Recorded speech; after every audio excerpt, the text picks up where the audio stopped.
आज बाबा बोल रहा है तो तुम्हारी बोलती बंद हो जा रही है। बाबा बोलेगा और बाबा के साथ में पूरा हिंदुस्तान बोलेगा।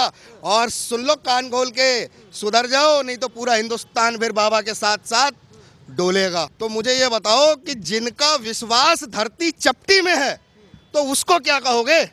क्या कहोगे उसको?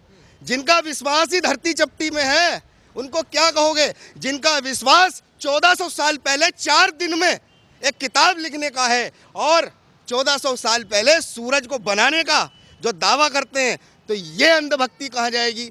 नहीं तो एक कहावत हमने सुनी थी कांग्रेस के टाइम पे, जब बड़ा वृक्ष गिरता है ना तो भूचाल तो आता है। तो याद रखना, अगर बाबा की तरफ किसी ने भी हाथ उठाया तो वो बड़ा वृक्ष है सनातन का, और गिरेगा भूचाल नहीं, पूरी धरती हिल जाएगी।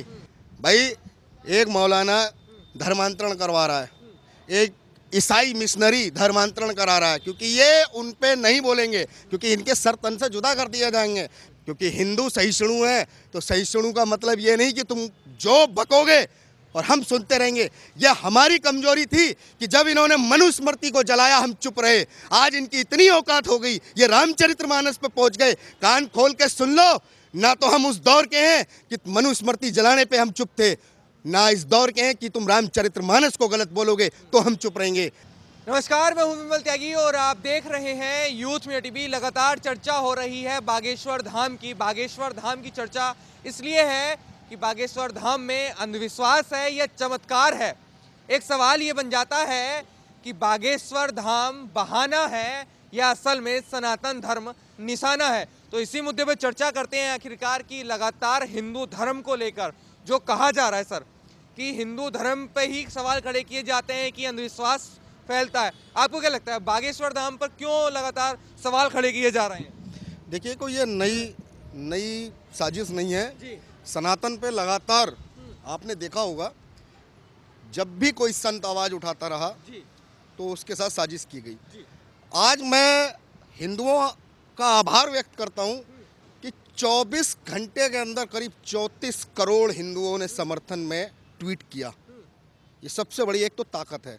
जो हिंदू समाज लगातार कहता था कि हमारे साधु संत बोलते नहीं हैं, तो आज हमारे साधु संत बोलते भी हैं, जवाब भी देते हैं और लोगों को जागरूक करने का काम भी कर रहे हैं। लेकिन समस्या कहाँ आ गई?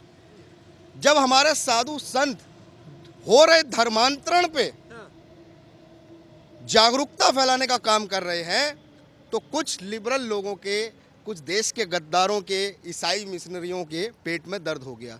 क्योंकि पहले ही बाबा ने घोषणा कर दी थी कि हम जाएंगे और घर वापसी कराएंगे। और भाई घर वापसी क्यों नहीं करेंगे? जब हिंदुस्तान का हर व्यक्ति हिंदू है तो घर वापसी तो होनी है, वो आज हो या कल हो। लेकिन बाबा जी ने जिस संकल्प के साथ हिंदुस्तान के युवाओं को आज एक कर दिया है, ये साबित करता है कि आज वर्तमान में एक पठान मूवी का जो हीरो है ना, वो फ्लॉप हो गया, लेकिन बागेश्वर धाम के बाबा जी सुपर हिट हो गए। उसका कारण सिर्फ यह है कि वो सत्य के साथ, सच्चाई के साथ सनातन धर्म की रक्षा में आवाज उठा रहे हैं। और इन्हीं आवाज़ों के साथ में आज युवा जाग कर अपनी आवाज़ों को बुलंद कर रहा है, बाबा के साथ खड़ा है और रहेगा। अच्छा, ये बताइए, कुछ लोग कह रहे हैं अंधविश्वास है, कोई चमत्कार नहीं हो रहा है, पहले से ही जानकारी रहती है ये सब की। देखिए, फंसाया जा रहा है माया जाल में। जो लोग ये कह रहे हैं कि अंधविश्वास है, ईसाई मिशनरियों के द्वारा प्रोपेगेंडे फैला कर एक स्क्रिप्ट तैयार करके माहौल को बनाकर हिंदुओं का ब्रेन वॉश किया जा रहा है। तो ये सब कहाँ जाएगा? कहाँ जाएगा? ये अंधविश्वास नहीं है। अरे जब हमारे सनातन की रक्षा के लिए काम कर रहे हैं तो हमारे बाबा को आप टारगेट कर रहे हो। अरे ये तो अभी ली अंगड़ाई है। याद रखो, आने वाले समय में हर हिंदू को जगा के हिंदू राष्ट्र के संकल्प की ओर लेके जाना है। क्योंकि लगातार जो भी हिंदुओं के हित में बात कर रहा है, ये लोग टारगेट कर रहे हैं। अभी वर्तमान में सुरेश चौहान के जी के ऊपर एक ऐसी FIR हुई है जिसके अंदर हमने देखा ना थाना हुआ, ना सेशन हुआ, ना हाई कोर्ट हुआ, सीधा सुप्रीम कोर्ट से FIR। केवल हिंदू राष्ट्र की शपथ लेने पे हेड स्पीच बोल दी जाती है। अरे भाई, अगर हेट स्पीच हिंदू राष्ट्र की शपथ लेने पे बोली जाएगी तो भारत का बच्चा बच्चा हिंदू राष्ट्र के संकल्प के साथ अपनी सनातन रक्षा के लिए खड़ा होगा और इन जैसे प्रोपेगेंडा फैलाने वालों को जवाब देता रहेगा। इस तरीके से ये चर्चा का विषय बना, अब उनको मारने की धमकी आई है, तो क्या लगता है कोई षड्यंत्र रचा जा रहा है क्या? बिल्कुल, देखो षड्यंत्र तो पूरा है।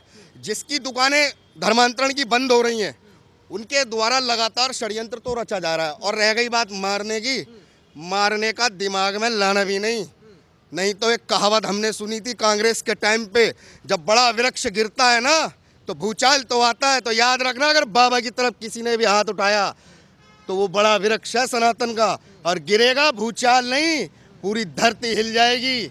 याद रखना, क्योंकि साक्षात बालाजी का महाराज का उनके ऊपर आशीर्वाद है, उनके गुरु का आशीर्वाद है उनके ऊपर। क्या लगता है बागेश्वर धाम बहाना है असल में सनातन धर्म का अपमान करना, सनातन धर्म को टारगेट करना, सीधा यही हो रहा है क्या? देखो, मैं लगातार काफ़ी समय से बताता रहा हूँ कि देश के अंदर हमारी सनातन विरोधी को मिटाने के प्रोपेगेंडे लगातार चल रहे हैं। वही ईसाई मिशनरी जो साइलेंट वे में ब्रेन वॉश करके कर रहे हैं, वो भी हमारे सनातन को टारगेट कर रहे हैं। लव जिहाद हो, और लगातार इन्होंने सनातन के लिए जितने भी प्रोपेगेंडे फैलाए हैं, अब भारत का बच्चा बच्चा जवाब दे रहा है, क्योंकि भारत का बच्चा बोलना सीख गया है।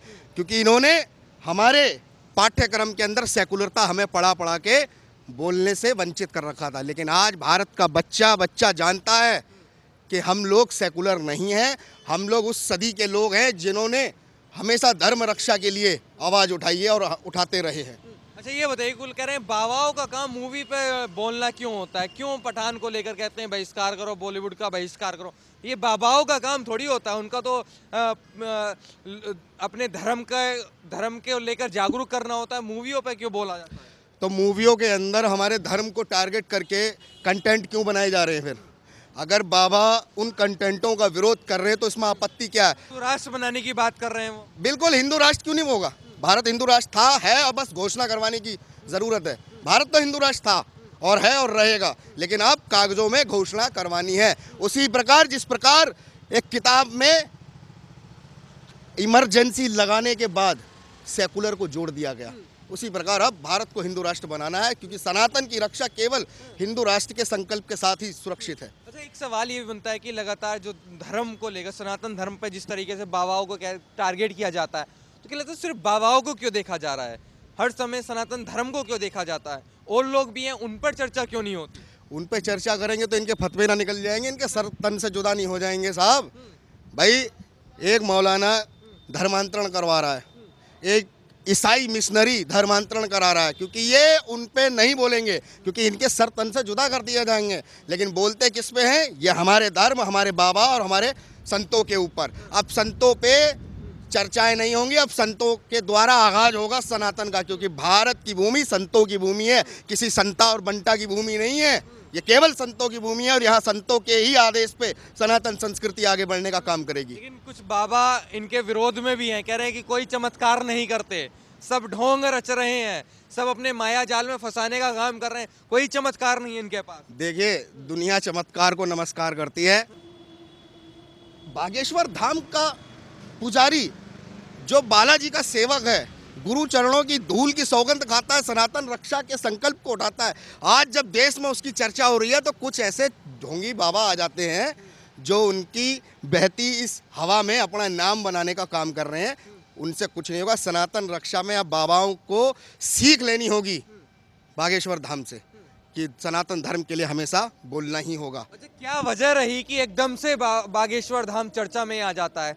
क्या कहीं ऐसी जगह प्रहार कर दिया है, क्या बोलते हैं, दुखती नस पर हाथ रख दिया है, तो ऐसा कुछ हुआ है क्या कि बिल्कुल सटीक जगह निशाना लगा है, इसलिए बागेश्वर धाम के पीछे पड़ गए? देखो, मैं आपको बताऊं, बाबा जी ने एक घोषणा की थी जाने की, और बिल्कुल बाबा जी का ना सही जगह पे तीर लग गया है। और जब तीर सही जगह पे लगा ना, ये जितने सपोले हैं ना, जिनकी दुकानें चल रही थी धर्मांतरण पे, ये सारे बिलबिला उठे हैं। अब ये डर रहे हैं कि आने वाले समय में एक ऐसा पुजारी जो सनातन रक्षा में हिंदुओं को जागरूक करने का काम कैसे कर सकता है। तुम खाली अपने धर्म ग्रंथ और कथावाचकों में ही रहो, ये सोचना अब संतों ने भी बंद कर दिया है। संतों ने भी बीड़ा उठा लिया है कि भारत को हिंदू राष्ट्र बना के अग्रसर करना ही। क्यों बनाना है हिंदू राष्ट्र? कुछ लोग सवाल भी करेंगे, सवाल करते हैं कि देश सेकुलर है, संविधान से चलता है, आप संविधान से परे जाएंगे क्या? हिंदू राष्ट्र बनाने की क्यों सोचना है? देखिए, देश संविधान से चलता है, संविधान से ही चलेगा, लेकिन हिंदू राष्ट्र भारत को क्यों नहीं बनाया जाएगा? जब पूरे विश्व के अंदर 57 कंट्रियां मुस्लिम हैं और 100 से भी ज़्यादा ईसाई कंट्रियां हैं, तो केवल इकलौता भारत जो देश हिंदुओं का देश है, ये हिंदू राष्ट्र क्यों नहीं होगा? ये हमारे पीढ़ी की आने वाली विरासत है। केवल घर, मकान, रोटी, कपड़ा और ज़मीन और जायदाद दे के नहीं जाना है। हिंदुओं अपने बच्चों को आने वाली विरासत में हिंदू राष्ट्र भी दे के जाना है, क्योंकि ये हमारी प्रॉपर्टी है। ये पूरा भारत जो है ना, ये हिंदू राष्ट्र था, है और रहेगा। अब घोषणा करवाने की देर है बस। जो लोग इनके विरोध में, उनका ये कहना है कि ऐसे बाबा सिर्फ देश में माहौल बिगाड़ते हैं, सिर्फ हिंदू मुस्लिम करते हैं, शांति की बात नहीं करते, ये अशांति की बात करते हैं। देखो, जो ये लोग कह रहे हैं, क्या उनको बिहार के शिक्षा मंत्री चंद्रशेखर का बयान नहीं दिखता? कौन है? शिक्षा मंत्री। और वो रामचरितमानस को क्या बताते हैं? मैं तो अपने मुंह से अपनी रामचरितमानस के लिए अपशब्द भी नहीं कह सकता हूँ। जब देश का शिक्षा मंत्री ऐसी बात कर रहा है तो तुम बाबाओं को टारगेट कर रहे हो। जब देश का शिक्षा मंत्री रामचरितमानस के ऊपर सवाल उठा रहा है, तब ये देश के लोग कहाँ जा रहे हैं? ट्रोलर ये क्यों नहीं उस पर उठा रहे हैं कि ऐसा शिक्षा मंत्री जो खुद अज्ञानी है, जो खुद बुद्धि विवेक से पैदल है, जिसमें कोई विवेक नहीं है, जो हमारे धर्म और शास्त्रों को, रामचरितमानस को, अगर रामचरितमानस वाकई में हिंसा फैलाती है तो सबसे पहले संविधान का पहला पन्ना फाड़ के फेंक दो जाके। उसमें भी तो भगवान श्री राम की फोटो है, क्योंकि हिंदू सहिष्णु है। तो सहिष्णु का मतलब ये नहीं कि तुम जो बकोगे और हम सुनते रहेंगे। यह हमारी कमजोरी थी कि जब इन्होंने मनुस्मृति को जलाया हम चुप रहे। आज इनकी इतनी औकात हो गई, ये रामचरितमानस पे पहुंच गए। कान खोल के सुन लो, ना तो हम उस दौर के हैं कि मनुस्मृति जलाने पे हम चुप थे, ना इस दौर के हैं कि तुम रामचरितमानस को गलत बोलोगे तो हम चुप रहेंगे। संतों ने भी आगाज कर दिया है, क्योंकि देश के अंदर केवल और केवल राष्ट्र और सनातन संस्कृति के उद्धार के लिए ही कार्य होगा। किसी के प्रोपेगेंडे और एजेंडों पे काम नहीं होगा। केवल एक ही संकल्प चलेगा, हिंदू राष्ट्र, और हिंदू राष्ट्र पे ही काम होगा बस।